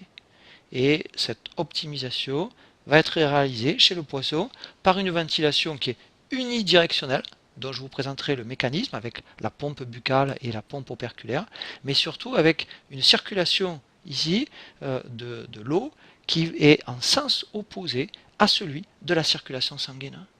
Après vous avoir présenté la respiration en milieu aquatique et avoir insisté sur l'organe clé qu'est la branchie, nous allons évoquer la respiration en milieu aérien et je vais vous présenter notamment l'importance des poumons des vertébrés tétrapodes.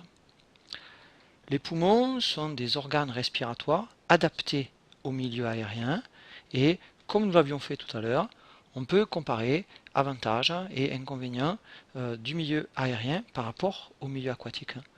Trois avantages du milieu aérien concernant la respiration. Tout d'abord, l'air est un réservoir quasi illimité de dioxygène, disponible à forte concentration.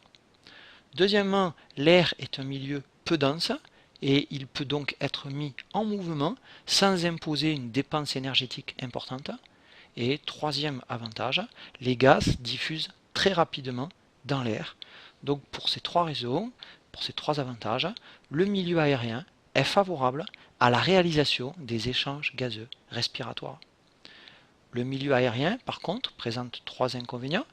Il y a une faible portance du milieu aérien par rapport à l'eau où nous avions vu la poussée d'Archimède était tout à fait importante. Ensuite, l'air doit être considéré comme sec.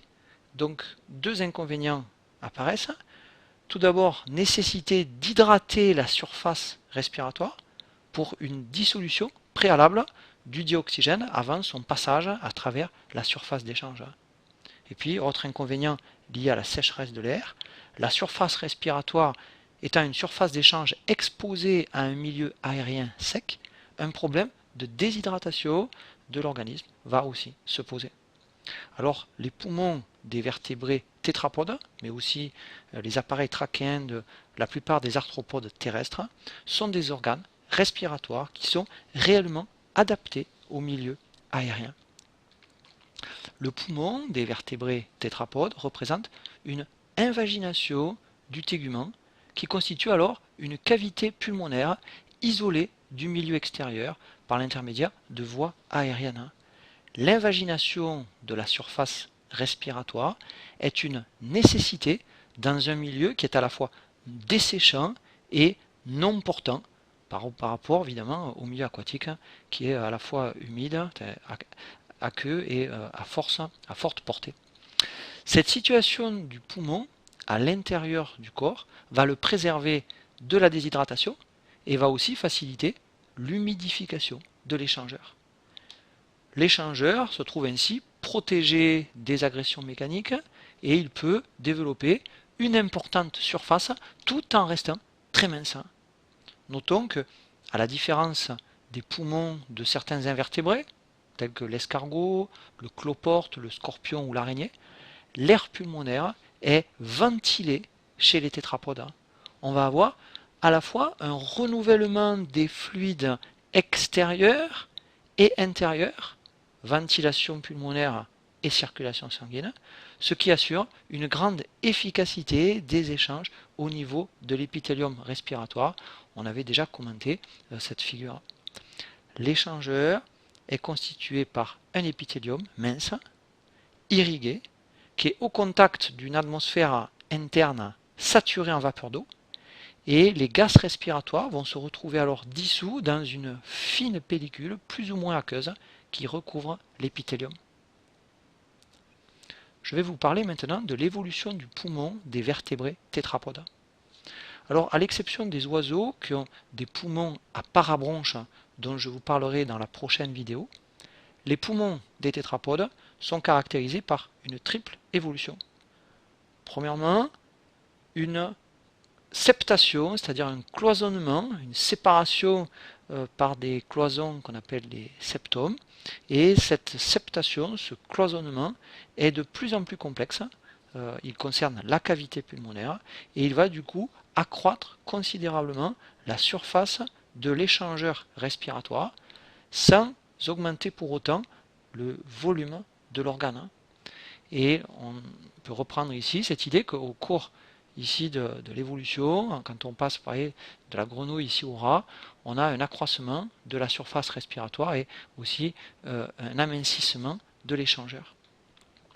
La formation de ces multiples replis va aboutir dans le poumon des mammifères à la formation de très petits sacs à air qu'on appelle les alvéoles pulmonaires. Première évolution donc des poumons, c'était le cloisonnement. Deuxième évolution, c'est le développement d'un tissu conjonctif entre les alvéoles du poumon des mammifères qui va transformer le poumon en une sorte d'éponge, ce qu'on appelle le poumon parenchymateux.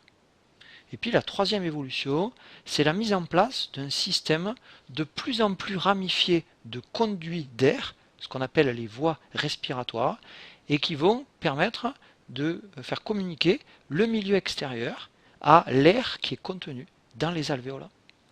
Alors cette évolution que je viens de vous présenter s'observe progressivement des amphibiens aux mammifères. Ainsi, chez les amphibiens, on a ce qu'on appelle des poumons unicavitaires ou saculaires, c'est-à-dire des poumons qui constituent de simples sacs et vous avez un cloisonnement, une septation qui se fait ici avec 3 niveaux successifs de division qui permettent de former finalement des petits éléments séparés par des cloisons. Alors on trouve ces poumons saculaires chez la grenouille, on en trouve aussi chez des reptiles de type saurien, exemple Tupinambis qui est un saurien d'Amérique du Sud. Ce sont des poumons qui sont finalement assez simples avec une cavité et quand même un cloisonnement qui commence à apparaître. Dans le tableau des surfaces respiratoires, vous voyez que pour la grenouille, on a une surface de 12 cm² par cm3 de volume pulmonaire. On va se servir de ce chiffre comme référence pour comparer tout à l'heure. Alors on va trouver ensuite des poumons pluricavitaires chez un certain nombre de reptiles, chez de très nombreux reptiles, exemple tortues, caïmans, varans. Et ici, par rapport aux poumons unicavitaires, la structure va se compliquer par pénétration de la bronche extrapulmonaire à l'intérieur de la cavité pulmonaire qui va disparaître ici. Et cette bronche donc qui est maintenant intrapulmonaire va donner naissance, va donner accès à des chambres qui sont appelées les favéoles, ici légendées par la lettre F. Ces favéoles sont des cavités prismatiques en cul-de-sac délimitées par des cloisons. Et vous avez ici, chez ces reptiles, bien des poumons qui sont donc des poumons sans cavité, mais avec présence de chambres, des chambres favéolisées. Autre possibilité, la bronche qui a pénétré le poumon va se dichotomiser en bronches de divers ordres et ensuite en bronchioles qui se terminent dans les sacs alvéolaires. Ça, c'est le cas du poumon parenchymateux des mammifères. Cette évolution que nous venons de voir correspond à une efficacité accrue des échanges respiratoires en relation avec les besoins métaboliques des animaux. Le poumon atteint ainsi son maximum de complexité chez les mammifères. Vous voyez, si on compare le 12 cm² par cm3 de surface respiratoire de la grenouille, on passe à 44,8 chez le lézard, à 615 chez le rat. Et ramené à l'unité de masse, la surface pulmonaire de l'homme est 30 fois supérieure à celle de la grenouille. Vous voyez, chez le rat, on a une surface respiratoire qui est de 615 cm² par cm3 de volume pulmonaire. L'organisation des poumons des mammifères. Le poumon des mammifères, c'est un poumon parenchymateux et alvéolaire. Le parenchyme du poumon des mammifères ressemble en fait à une sorte d'éponge, éponge qui est parcourue par des voies aériennes qui sont extrêmement ramifiées, présentées ici dans la partie de gauche, mais qui est parcourue aussi par un grand nombre de vaisseaux sanguins que vous pouvez voir ici sur cette partie droite de la diapositive. Des voies aériennes extrêmement ramifiées caractérisent l'organisation du système pulmonaire des mammifères. En effet, dans le poumon des mammifères, une série de ramifications de plus en plus fines vont apporter l'air au contact de l'épithélium respiratoire. Et on peut décrire les voies aériennes, tout d'abord les voies aériennes extrapulmonaires, avec tout d'abord les fosses nasales, dont le rôle essentiel est le réchauffement et l'humidification de l'air inspiré. Ensuite, le pharynx, puis le larynx, ensuite la trachée qui est dotée d'anneaux cartilagineux, trachée qui se divise en deux grosses bronches qu'on appelle les bronches primaires ou bronches principales, et chaque bronche primaire ou principale va pénétrer dans un poumon. On a ensuite les voies aériennes intrapulmonaires, ce qu'on appelle l'arbre bronchique. Une fois entré dans le poumon, chaque bronche principale, chaque bronche primaire, va se subdiviser en bronches secondaires, puis tertiaires, et au fur et à mesure en conduits de diamètre de plus en plus petit. Chez l'homme, il y a ainsi en tout 23 ordres de conduits aériens dans les poumons jusqu'aux bronchioles, dont le diamètre mesure moins d'1 mm de diamètre. L'ensemble des voies aériennes de conduction, donc l'ensemble des voies aériennes excluant le compartiment alvéolaire, va représenter ce qu'on appelle le volume ou l'espace mort anatomique. C'est en fait un volume qui ne participe pas aux échanges gazeux, puisque les échanges gazeux se feront au niveau des alvéoles, mais cet espace mort anatomique, cet ensemble des voies aériennes qui servent uniquement à la conduction, vont servir finalement à conduire, à réchauffer, à humidifier, à purifier l'air inspiré. Vous avez notamment un dépoussiérage et une détoxification partielle de l'air qui se fait dans cet ensemble des voies aériennes de conduction. Voici ici une observation en microscopie optique avec une double coloration hémalin-éosine de l'épithélium bronchique. On est dans les bronches ici les plus larges et on peut voir ici que la paroi des bronches, et c'est vrai aussi pour la trachée, est bordée par des cellules ciliées, et les cils de ces cellules vont entraîner par un battement coordonné des cils, va entraîner finalement le mouvement d'un film muqueux qui fixe les particules en suspension dans l'air et qui a pour fonction finalement d'évacuer ces particules en suspension. Ce mucus est produit par un autre type de cellules épithéliales de la paroi ici des bronches, qui sont les cellules à mucus. Et ce mucus en fait est produit par des cellules sécrétrices, des cellules exocrines, présentes dans la paroi de la trachée, mais aussi des bronches et des bronchioles. Et vous avez ici un schéma qui permet de retrouver ces deux types de cellules épithéliales de la paroi des bronches. Vous retrouvez ici les cellules ciliées et les cellules à mucus riches en vésicules et qui vont permettre justement de sécréter le mucus vers la lumière. Au terme de cet ensemble des voies aériennes, vous avez ce qu'on appellera les bronchioles terminales qui se jettent dans les bronchioles respiratoires, lesquelles se prolongent par les conduits alvéolaires. Et chaque conduit alvéolaire se termine en sac alvéolaire qui est lui-même cloisonné en quelques alvéoles. Les alvéoles, oui, ce sont ces petites cavités ici à parois épithéliales. On a chez l'homme 300 millions d'alvéoles par poumon.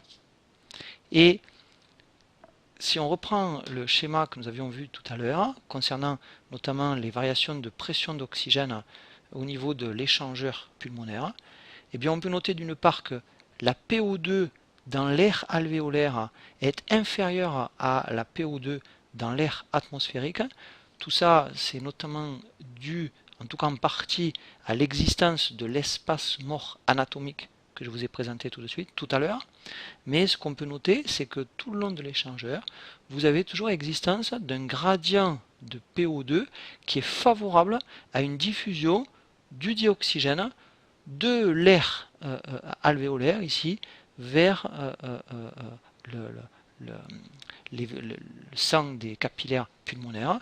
Et de même, vous avez un gradient de PO2 qui sera favorable à une diffusion de l'oxygène de l'air atmosphérique vers l'air alvéolaire.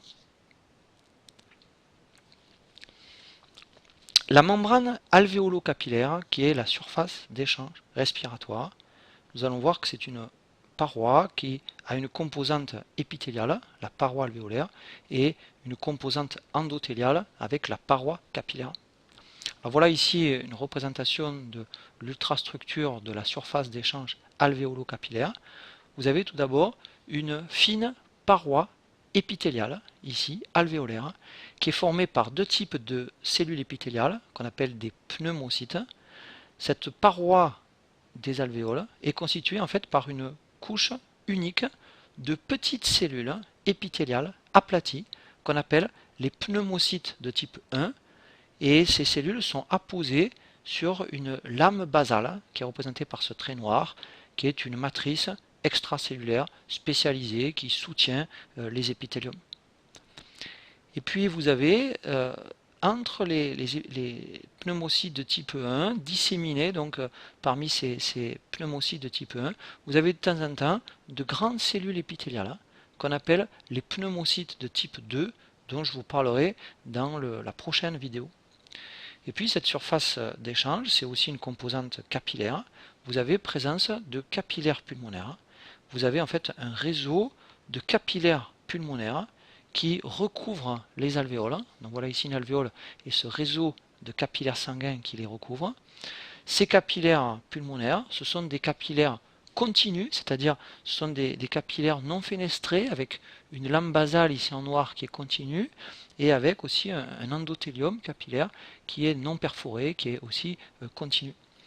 La paroi des alvéoles, donc ici là, et la paroi des capillaires, ici donc, ainsi que leurs lames basales qui sont fusionnées, vont former la membrane alvéolo-capillaire, qu'on appelle aussi la surface d'échange respiratoire, qui est finalement la barrière entre l'air, ici, et le sang.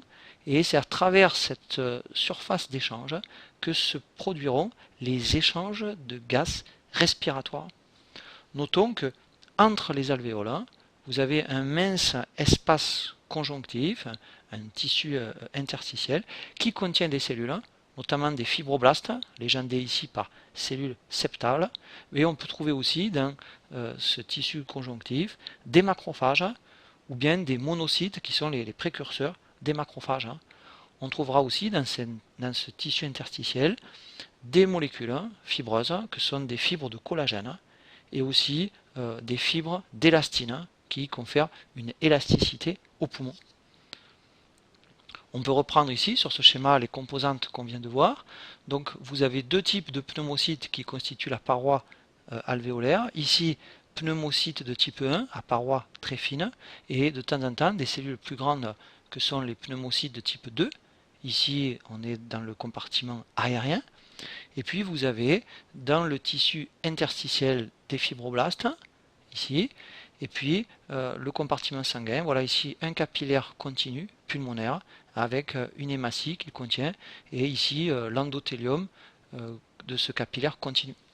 La surface d'échange entre l'air ici et le sang est représentée par cette flèche verte. Donc voilà un exemple d'échange qui va se faire à travers cette surface d'échange. Et puis on peut noter qu'il existe aussi à l'intérieur des alvéoles, donc côté air, des macrophages, comme en voilà un ici, et ces macrophages vont s'attaquer aux poussières, aux bactéries et aux autres particules étrangères qui peuvent être inspirées avec l'air. Quelques mots maintenant sur la plèvre. La plèvre est une fine séreuse qui recouvre les poumons et qui est constituée par deux feuillets. Et entre ces deux feuillets, vous avez une cavité qu'on appelle la cavité pleurale ou espace pleural.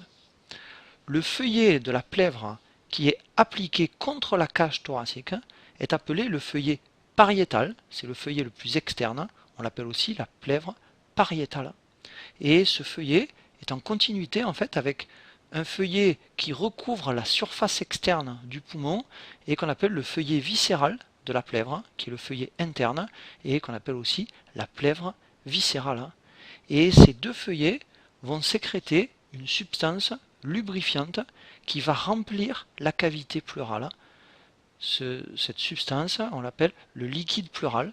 Donc voilà ici les poumons, voilà ici un détail des deux feuillets. Donc vous avez ici en bleu le feuillet pariétal, ici en rouge le feuillet viscéral, et entre les deux en bleu clair la cavité pleurale qui est remplie de liquide pleural, et ce liquide pleural va exercer une pression sur la paroi de la cavité pleurale.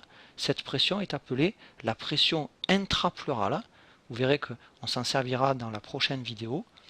On peut par exemple sur ce schéma retrouver la plèvre ici, donc voilà les deux feuillets de la plèvre, feuillet viscéral, donc feuillet interne de la plèvre, feuillet pariétal, donc feuillet externe, entre les deux la cavité pleurale, et on peut mesurer à l'intérieur de cette cavité pleurale une pression intrapleurale qui, nous le reverrons, est une pression qui est inférieure à la pression atmosphérique.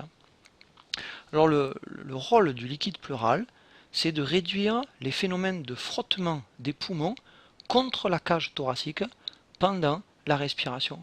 Et en fait, les deux feuillets de la plèvre peuvent glisser l'un contre l'autre, mais le liquide pleural qu'ils renferment va résister fortement à leur séparation, exactement comme si vous mettiez une goutte d'eau entre deux lames de verre. Et bien cette goutte d'eau va retenir les deux lames de verre l'une contre l'autre. Il est donc facile de faire glisser les lames l'une sur l'autre, mais il faudrait exercer une très grande force pour pouvoir séparer ces deux lames de verre. Notons que les poumons ici et la paroi de la cage thoracique sont ainsi rendus solidaires grâce à cette plèvre, et donc ils peuvent glisser aisément l'un sur l'autre. En fait, chaque poumon adhère fermement à la paroi thoracique, et chaque poumon va se trouver étroitement dépendant des mouvements de la cage thoracique. Ainsi, on le reverra dans la prochaine vidéo, le poumon va se dilater et se rétracter suivant les variations de volume de la cage thoracique. Par exemple, lors de l'inspiration, eh bien, le volume de la cage thoracique va augmenter et le poumon va se dilater. Et au contraire, au moment de l'expiration, le volume de la cage thoracique va diminuer et du coup, le poumon va se rétracter. On va terminer ici la présentation des poumons avec les aspects circulatoires, la circulation sanguine pulmonaire et notamment l'irrigation des alvéoles. Alors chez les mammifères, le cœur est complètement cloisonné, contrairement au téléostéen tout à l'heure. C'est un double cœur et on va du coup diviser la circulation sanguine en deux grands réseaux circulatoires. On parlera de double circulation sanguine chez les vertébrés, notamment chez les mammifères. Enfin, double circulation chez les mammifères. Alors cette double circulation chez les mammifères peut être décrite tout d'abord par un système qu'on appelle la petite circulation ou circulation pulmonaire, qui est la circulation finalement ou l'irrigation des alvéoles. Et puis vous avez une grande circulation qu'on appelle aussi la circulation générale ou circulation systémique. Quelques mots sur la circulation générale tout d'abord.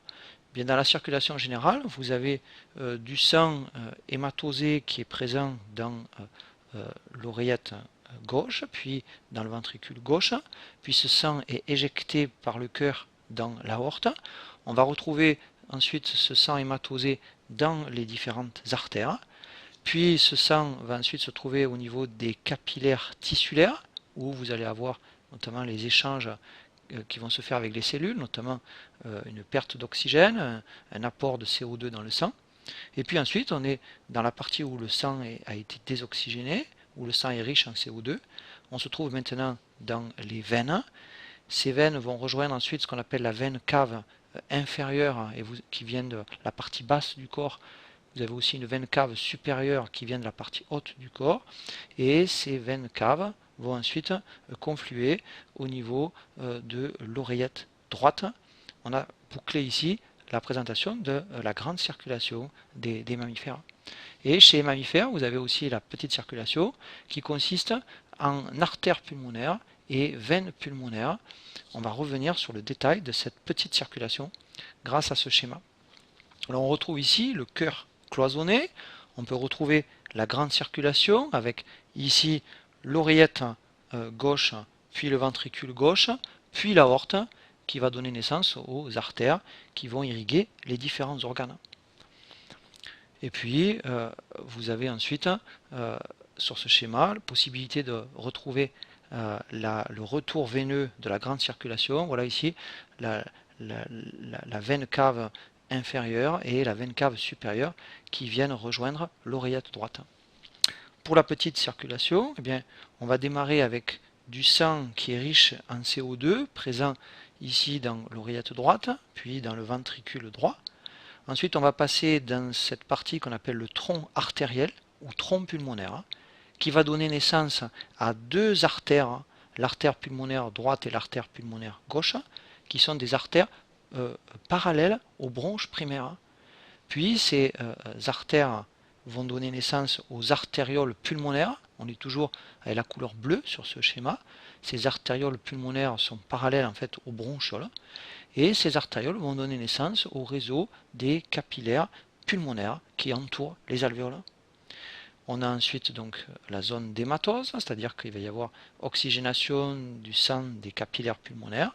Ce sang hématosé, donc couleur rouge ici, va se retrouver dans les vénules pulmonaires, donc ici en rouge, qui sont parallèles aux bronchioles, et ces vénules pulmonaires vont rejoindre les quatre veines pulmonaires, donc ici en rouge, deux à droite et deux à gauche, et ces quatre veines pulmonaires vont rejoindre ici l'oreillette gauche, et on a bouclé avec la petite circulation. On peut le reprendre ici sur ce schéma.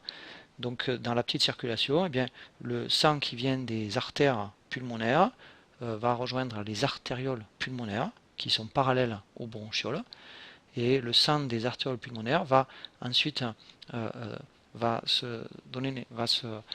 rentrer dans la zone des capillaires pulmonaires où a lieu l'hématose, et on a ensuite les vénules pulmonaires ici, donc sans hématosée, qui vont rejoindre les veines pulmonaires et l'oreillette gauche. Nous avons terminé cette première partie qui était consacrée essentiellement à la présentation des appareils respiratoires. Nous verrons dans la prochaine vidéo les mécanismes de ventilation, notamment ventilation des branchies chez les téléostéens, mais aussi ventilation des poumons chez les mammifères, et j'aborderai aussi la ventilation chez les amphibiens et aussi la ventilation chez les oiseaux. Je vous remercie de cette attention et je vous retrouve avec plaisir pour poursuivre avec vous l'étude de la fonction de respiration chez les animaux.